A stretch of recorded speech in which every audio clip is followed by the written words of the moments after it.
नमस्कार जोहार। चलिए जानते हैं झारखंड की ताज़ा खबरों को, लेकिन उससे पहले अगर आपने अभी तक इस चैनल को सब्सक्राइब नहीं किया तो सब्सक्राइब कर लें, जिससे कि आपको झारखंड की ताज़ा खबर रोजाना मिलती रहे। सबसे पहली खबर, झारखंड के मुख्यमंत्री हेमंत सोरेन के खिलाफ अफवाह उड़ाई गई। झारखंड मुक्ति मोर्चा ने किया बीजेपी नेताओं के खिलाफ मानहानि का मुकदमा दर्ज करवाने का ऐलान। झारखंड के मुख्यमंत्री हेमंत सोरेन करीब 40 घंटे बाद रांची पहुंचे थे और इस दौरान उनके लापता होने की अफवाहें उड़ाई गई। सोशल मीडिया पर लापता होने के पोस्टर जारी किए गए और जिसको लेकर 11,000 के इनाम भी घोषित की गई थी। और इस पर झारखंड मुक्ति मोर्चा ने कहा कि मुख्यमंत्री केवल एक व्यक्ति नहीं, एक संस्थान है और उस संस्थान के बारे में, उस व्यक्ति के बारे में बीजेपी के द्वारा जिस प्रकार के वक्तव्य दिए गए हैं वो पूरी तरह से सीआरपीसी की धारा 499 के शर्तों पर लागू होते हैं और इस धारा में मानहानि की बात की गई है। अगली खबर, झारखंड के पारा शिक्षकों के मानदेय में 4% की बढ़ोतरी को लेकर सरकार ने आदेश जारी कर दिए हैं। जनवरी के मानदेय से बढ़ोतरी का लाभ इन्हें मिल पाएगा। राज्य के 61,000 पारा शिक्षकों को 4% मानदेय बढ़ोतरी का लाभ दिया जाएगा और जिलों के डीओ डीएससी को निर्देश दिया गया है कि 1 जनवरी से वार्षिक 4% मानदेय में बढ़ोतरी होनी है।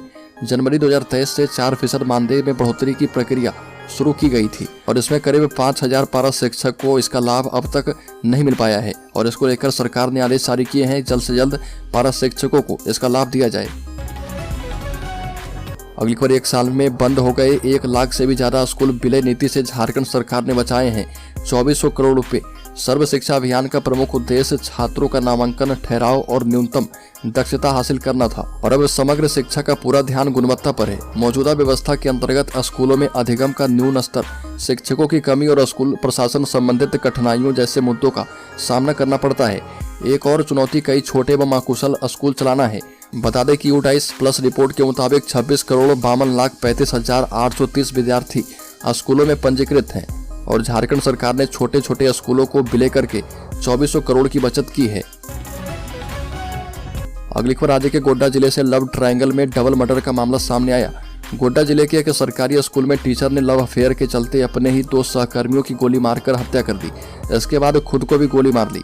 ये घटना राजधानी रांची से करीब 300 किलोमीटर दूर पोरैयाहाट इलाके में घटी है और पुलिस अधीक्षक नाथू सिंह मीना ने बताया कि स्कूल के एक कमरे में महिला और शिक्षक का शव खून से लथपथ पाया गया। आरोपी शिक्षक भी गंभीर रूप से घायल मिला है।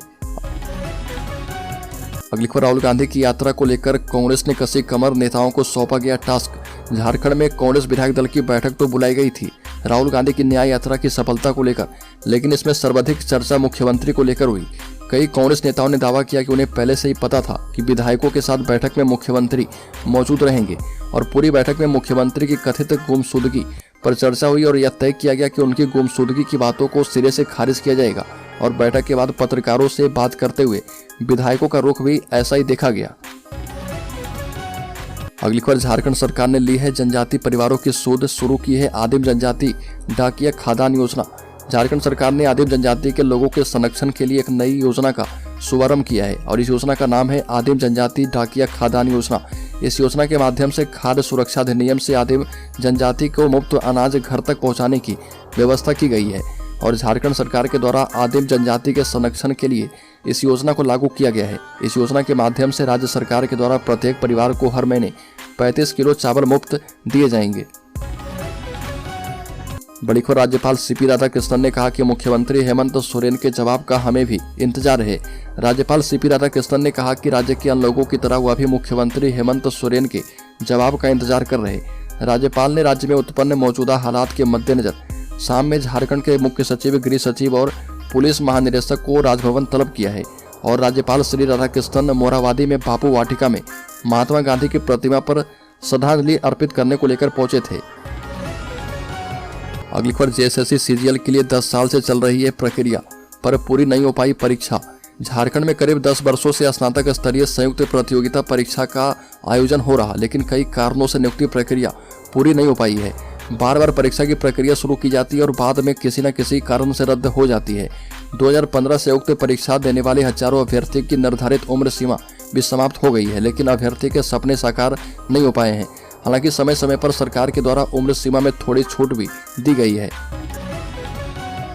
अगली खबर, कांग्रेस ने झारखंड में बीजेपी के खिलाफ खोला मोर्चा, कहा कि इंडिया ब्लॉक पूरी ताकत से भाजपा के खिलाफ लड़ेगा। झारखंड प्रदेश कांग्रेस अध्यक्ष राजेश ठाकुर ने कहा कि इंडिया गठबंधन पूरी ताकत के साथ सत्तारूढ़ भाजपा के द्वारा अन्याय के खिलाफ मजबूती से लड़ेगा। और यह तब हो रहा है जब कांग्रेस नेता राहुल गांधी की भारत जोड़ो न्याय यात्रा बिहार में पूरी होने वाली है और झारखंड में प्रवेश करने की उम्मीद है। राजेश ठाकुर ने कहा कि राहुल गांधी की भारत जोड़ो न्याय यात्रा यहाँ पर आ रही है। हम पूरी ताकत से अन्याय के खिलाफ लड़ेंगे और हम हर चीज के लिए तैयार हैं। अगली खबर, मनी लॉन्ड्रिंग मामले में हेमंत सोरेन गिरफ्तार हुए तो इनके हाथ होगी प्रदेश की बागडोर। झारखंड सरकार के सामने बड़ा संकट खड़ा हो सकता है और कथित मनी लॉन्ड्रिंग मामले में मुख्यमंत्री हेमंत सोरेन से ईडी पूछताछ करेगी। ऐसे में यह भी हो सकता है कि पूछताछ और बयान दर्ज करने के बाद ईडी मुख्यमंत्री हेमंत सोरेन को गिरफ्तार भी कर ले। और यदि ऐसा होता है तो झारखंड की सरकार के सामने नए मुख्यमंत्री की समस्याएं खड़ी हो जाएगी। हालांकि झारखंड मुक्ति मोर्चा के सूत्रों से मिली जानकारी के मुताबिक हेमंत सोरेन की गिरफ्तारी होती है तो उनकी पत्नी कल्पना सोरेन प्रदेश की बागडोर संभालेगी और इसे लेकर पार्टी में काफी मंथन चल रहा। अगली खबर, पुलिस की नौकरी पाने का सपना देख रहे युवाओं के लिए बेहतरीन मौका है। झारखंड कर्मचारी चयन आयोग ने झारखंड पुलिस की ओर से पुलिस कांस्टेबल के पदों पर भर्ती के लिए नोटिफिकेशन जारी कर दिया है। जो भी उम्मीदवार इन पदों के लिए आवेदन करना चाहते हैं वो आधिकारिक वेबसाइट jsse.nic.in के जरिए अप्लाई कर सकते हैं। इस भर्ती के तहत राज्य पुलिस में 4919 कांस्टेबल के पदों पर बहाली की जा रही है। उम्मीदवार 22 जनवरी तक या फिर उससे पहले ऑनलाइन आवेदन कर सकते हैं। अगली खबर, मुख्यमंत्री हेमंत सोरेन को भविष्य में उत्पन्न होने वाली किसी भी परिस्थिति में फैसला लेने के लिए महागठबंधन विधायक दल की बैठक में अधिकृत कर दिया गया है। और मुख्यमंत्री हेमंत सोरेन के कांके रोड स्थित आवास पर देर शाम महागठबंधन विधायक दल की बैठक हुई है और बैठक में कहा गया कि विपरीत परिस्थिति आने पर हेमंत सोरेन जो निर्णय करेंगे वो गठबंधन के सभी घटक दलों को मंजूर होगा। और चर्चा ये भी है कि विषम परिस्थिति बनी तो सीएम की पत्नी कल्पना सोरेन, मंत्री जोबा मांझी, चंपई सोरेन, बसंत सोरेन, स्पीकर रविंद्रनाथ महतो पर विचार किया जाएगा।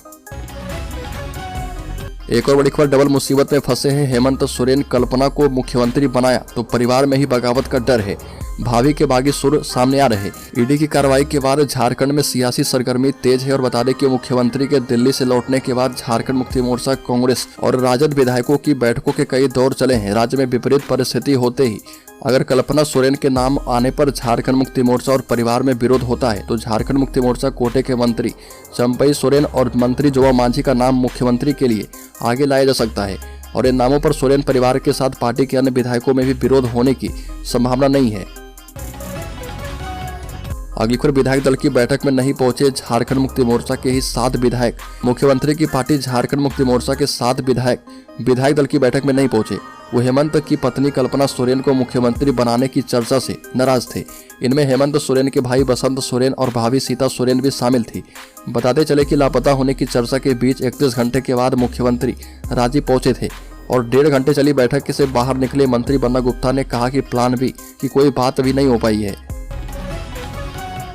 अगली खबर, बीजेपी पर केस करेगी झारखंड मुक्ति मोर्चा। गलत बयानबाजी, मुख्यमंत्री को लापता बताने पर जताया ऐतराज। मुख्यमंत्री हेमंत सोरेन के दिल्ली प्रवास के दौरान भारतीय जनता पार्टी की ओर से किए गए बयानबाजी पर झारखंड मुक्ति मोर्चा ने कड़ा ऐतराज जताया और पार्टी के केंद्रीय महासचिव सुप्रियो भट्टाचार्य ने झारखंड मुक्ति मोर्चा कार्यालय में आयोजित संवाददाता सम्मेलन में कहा कि भाजपा के प्रदेश अध्यक्ष की ओर से मुख्यमंत्री को लेकर जो बयानबाजी की गई है उसके खिलाफ झारखंड मुक्ति मोर्चा मुकदमा दर्ज करवाएगी। और सुप्रियो भट्टाचार्य ने कहा कि प्रदेश अध्यक्ष यह बताने का काम करें कि उनका संगठन मुख्यमंत्री को लापता बताता है और थाने में जाकर एफआईआर दर्ज करवा रहा। बड़ी खबर, भाजपा के प्रदेश अध्यक्ष बाबूलाल मरांडी ने जेएसएससी परीक्षा में गड़बड़ी को लेकर हेमंत सरकार को कटघरे में खड़ा किया है और पार्टी कार्यालय में बाबूलाल ने कहा कि झारखंड कर्मचारी चयन आयोग के परीक्षा रद्द होने से वर्तमान झारखंड सरकार की विफलता एवं झारखंड सरकार के मुख्यमंत्री पर ईडी की कार्रवाई से भागने का भी आरोप लगाया है। और झारखंड के प्रदेश अध्यक्ष ने कहा कि झारखंड कर्मचारी चयन आयोग की परीक्षा होने से पहले ही झारखंड के कई जगह से फोन के माध्यम से सीट बिकने की सूचना 50 लाख रुपए तक में प्राप्त हो रही थी और वायरल प्रश्न पत्र ट्वीट भी किए जा चुके हैं। अगली खबर, आजसू पार्टी के केंद्रीय अध्यक्ष सुरेश कुमार महतो ने कहा कि हेमंत सोरेन ने मुख्यमंत्री पद की गरिमा खत्म कर दी है, साथ ही राज्य की छवि भी लगातार बिगड़ रही है। सुरेश महतो ने कहा कि उन्हें यह बताना चाहिए कि जब दिल्ली में ईडी की टीम उनके आवास पर पहुंची तब वो कहां थे और फिर वो किन रास्ते से लौटे। उनकी गतिविधियों में संशय और भ्रम की स्थिति बनी हुई है। ईडी उनसे पूछताछ करना चाहती है। अगर उन्होंने कोई गलती नहीं की है तो बेहिचक उनका सामना करना चाहिए। और सरकार और उनकी पार्टी शासन का दुरुपयोग करके राज्य का माहौल खराब करने में जुटी है। अगली को राज्य के गिरिडीह जिले में चला है भाजपा हटाओ लोकतंत्र बचाओ का आह्वान 1 दिवसीय उपवास। विधायक विनोद कुमार सिंह ने कहा कि संविधान को खत्म करने में लगी है भाकपा माले की ओर से गिरिडीह जिले के खोरी महुआ अनुमंडल कार्यालय के समक्ष महात्मा गांधी के शहादत दिवस पर भाजपा हटाओ लोकतंत्र बचाओ देशव्यापी जनसंकल्प अभियान के तहत 1 दिवसीय उपवास कार्यक्रम का आयोजन किया गया और इस कार्यक्रम में बतौर मुख्य अतिथि बगोदर विधायक विनोद कुमार सिंह उपस्थित थे और कार्यक्रम में महात्मा गांधी के पद चिन्हों पर चलकर जनसंघर्ष को तेज करने का आह्वान किया गया और कार्यक्रम को संबोधित करते हुए बगोदर विधायक विनोद कुमार सिंह ने कहा कि आतंकवादी नाथूराम गोडसे ने बापू महात्मा गांधी को हत्या करने वाले वाहक भाजपा सरकार स्थापित करने का प्रयास कर रही है। अगली खबर झारखंड के गोड्डा में सरकारी स्कूल की एक लाइब्रेरी में एक शिक्षक ने अंधाधुंध फायरिंग कर दी और इस गोलीबारी में एक शिक्षिका और एक शिक्षक की मौके पर ही मौत हो गई। इस मामले में बड़ा खुलासा हुआ है। बताया जा रहा है कि तीनों के बीच लव ट्रायंगल चल रहा था। टीचर रवि और सुजाता के बीच पहले से प्रेम प्रसंग चल रहा था, लेकिन अचानक इसमें आदेश नामक शिक्षक की एंट्री हो गई और फिर सुजाता का रिश्ता आदेश के साथ मजबूत होने लगा, जिससे रवि नाराज था और रवि ने दोनों शिक्षकों को लाइब्रेरी में बुलाकर बंदूक निकाली और फिर गोली मार दी। बड़ी खबर 23 वर्षों से जमा कूड़ा खत्म किया जाएगा। झीरी में 18 लाख मीट्रिक टन कूड़े का पहाड़ गलाकर बनाया जाएगा खाद। 93 करोड़ रुपए होंगे खर्च। राजधानी रांची के 2.5 लाख घरों से रोजाना निकलने वाले करीब 600 मीट्रिक टन कूड़ा झीरी में जमा हो रहा और पिछले 23 वर्षों से झीरी में कूड़े का पहाड़ खड़ा हो गया है। अब यह कूड़े का पहाड़ जल्दी हटेगा। इसके लिए नगर निगम ने रामदास कंस्ट्रक्शन कंपनी के साथ एग्रीमेंट किया है और कंपनी के द्वारा 24 माह के अंदर 33 एकड़ में फैले 18 लाख मीट्रिक टन कूड़े को गलाकर रिफ्यूज डिराइव्ड फ्यूल और खाद बनाई जाएगी और RDF का इस्तेमाल सीमेंट फैक्ट्री में किया जाएगा, जबकि खाद को खुले मार्केट में बेचा जाएगा। इस प्रोजेक्ट पर नगर निगम करीब 93 करोड़ रुपए खर्च करेगा। अगली खबर सीएम हेमंत सोरेन से आज होगी पूछताछ। बता दें कि 1 बजे पहुंच चुके हैं अधिकारी। मुख्यमंत्री आवास, राजभवन और ईडी ऑफिस के बाहर धारा 144 लागू कर दी गई है। जमीन घोटाला मामले में झारखंड के मुख्यमंत्री हेमंत सोरेन से पूछताछ हो रही है और ईडी के अधिकारी दोपहर 1 बजे मुख्यमंत्री हाउस पहुंच चुके हैं। इससे पहले 20 जनवरी को ईडी ने 7.5 घंटे पूछताछ की थी। इधर राजधानी रांची में सुरक्षा के पुख्ता इंतजाम किए गए हैं। शहर के प्रमुख चौक चौराहे पर सुरक्षा बल तैनात किए गए हैं। इसके साथ ही ईडी कार्यालय, राजभवन और मुख्यमंत्री आवास के आसपास धारा 144 लागू किया गया है। सियासी हलचल भी तेज है और गठबंधन दल के विधायक की बैठक हुई है। माना जा रहा है कि बैठक में हेमंत सोरेन ने पत्नी कल्पना सोरेन को मुख्यमंत्री बनाने पर चर्चा की है।